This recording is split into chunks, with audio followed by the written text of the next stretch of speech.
Ilang araw na ang lumipas matapos ang basketball game ng mga kapamilya actors, pero parang nilalagnat pa rin ang ilang netizen at fans sa videos picture ni Donnie Pangilinan na kuha sa nasabing All-Star Games.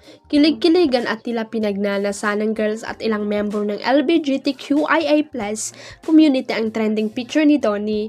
Biro ng ilang netizen, pinainit nga raw ng aktor ang malamig at binabagyo nilang mga araw. Ito yung photo ni Donnie na nakataas ang mga kamay at litaw ang kilikili. May pabakat din ang aktor sa kanyang basketball shorts na ikanaloka ng mga netizen.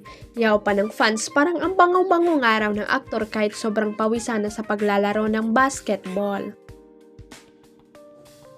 Si Donato kasi ang tumayong captain ball ng champion team sa nasabing basketball game last Sunday kaya super busy ito sa court. Sobrang boyfriend material daw talaga ang collab team ni Bel Mariano. Bukod sa gwapo, matangkad, magaling magbasketball at mukhang super bango pa raw. Maraming ang nainggit kay Bel dahil niyakap siya ni Donnie right after the game. Hindi nga raw inalintana ng dalaga ang pawisang katawan ng aktor nang tumanta ito sa kanya kasi sigurong amoy fresh pa rin ito kahit tumatagaktak ang pawis nito sa buong katawan. Ibinandera ng kapamilya yang actress na si Cyril Manabat ang klase ng kanyang relasyon sa kanyang pamilya. Sa latest vlog ng Black Hawkins Production kung saan siya nagas, nausisa ang batang actress tungkol sa personal at showbiz life nito. Kwento ni Cyril, may pagbabago sa kanyang pakikitungo sa mga kapatid noon sa ngayon. Sobrang baliktad, kung dati po sobra akong otoritarian, ngayon naman ang hilig ko silang i-spoil. Pag ayaw ni mama, okay lang yan, minsan lang yan, pagbabahagi ng dalaga. Pagpapatuloy ni Cyril, sa mga kapatid ko po ngayon, gusto ko parang nung naging positive ng outlook ko sa buhay na mas may makip silang good memories.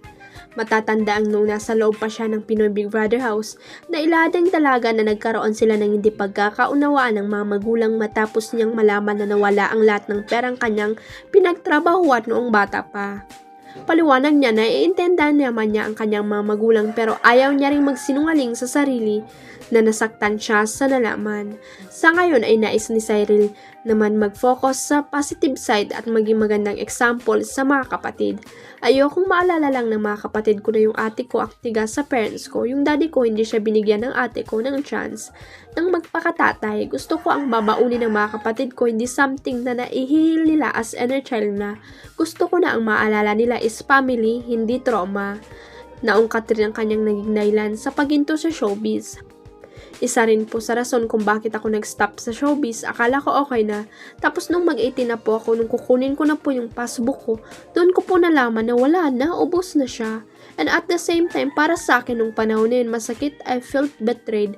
I felt na parang hindi valid yung voice ko. Ani Cyril. Ngunit ngayon ay tapos na ito at ang nais lang ng dalaga ay magtrabaho. Dalayan ni Cyril, ang goal ko talaga ngayon ay hanggat maaari hindi ako magno-no sa trabaho. Never lang talaga mawala ng project, wala pa akong pili sa role sa kasamang artista as long as meron pong pumapasok. Huwag kalimutang i-click ang subscribe button at i-ring ang notification bell para sa latest at legit chika updates.